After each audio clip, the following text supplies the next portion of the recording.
The Israel-Hamas war is raging on for over a month now. Thousands of people have died. Thousands of Israelis have died. And Israeli Prime Minister Benjamin Netanyahu has been pledging to wipe Hamas off Gaza's map. צה"ל יפעיל מיד את כל עוצמתו כדי להשמיד את יכולות חמאס. נכה בהם עד חורמה וננקום בעוצמה על היום השחור הזה שהם עוללו למדינת ישראל ולאזרחיה. But behind these optics, there lies a dark truth. The undeclared alliance between Netanyahu and Hamas. Israeli Prime Minister Bibi has funded Hamas for years. Under his rule, Netanyahu ensured that Hamas got unhindered access to funds flowing in from Qatar and Iran. It is also a fact that under Bibi's rule, Hamas never faced any major existential military threat from the Israeli forces. In fact, according to claims by several Israeli officials and ministers, it is Netanyahu himself who once ruined the IDF's plans to obliterate the Hamas once and for all.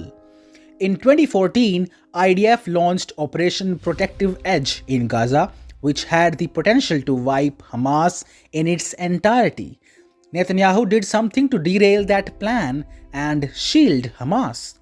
He leaked some documents to the media, peddling the narrative that the operation against Hamas will cost IDF lives of thousands of soldiers. Now, read this report by The Telegraph. It says Netanyahu has largely ignored military provocation from the group since the last major Israeli ground incursion of 2014 and has simultaneously allowed huge sums of cash to flow into Gaza. Here is the main question: why does Bibi support Hamas, the very terrorist he claims to be fighting against? The answer is Netanyahu's hatred towards the Palestinian Authority, or the PA. Let's understand what is the PA. On your screen is Palestine, which includes West Bank, which lies on the east of Israel, also Gaza, which is on the western side. The PA and its leader control the West Bank, while Hamas controls the Gaza Strip. For over the years, Netanyahu's policy has been to create differences between the PA and Hamas to prevent the pursuit of a two-state solution.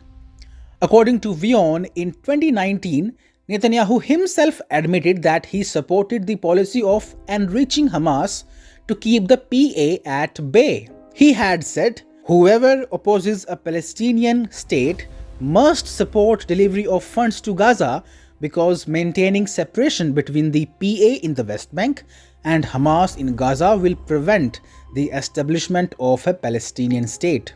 In May of the same year, former Egyptian President Hosni Mubarak confirmed this in a TV interview. He said, "Netanyahu is not interested in a two-state solution. Rather, he wants to separate Gaza from the West Bank, as he told me at the end of 2010. Supporters of Bibi say that the PM has virtually killed the idea of a two-state solution by making Hamas stronger. The question is, at what cost? More than 1,000 Israelis were killed on October 7th. If not fully, Netanyahu is partly responsible for this massacre. His decade-old policy has blown up in his face, and that is why, alongside Hamas, Israelis have started hating Bibi too. A November 3 poll found 76% of Israelis want Bibi to resign. Another poll in late October said his approval rating was lower than at any point since surveys began 20 years ago. But when asked if he would step down, it is how Bibi responded. So the question is, how can you continue to lead this country effectively during a very difficult time, and have you at all considered stepping down? The only thing that I intend to have resign is Hamas. We're going to resign them to the dustbin of history. That's my goal, that's my responsibility, and that's what I'm leading the country to do.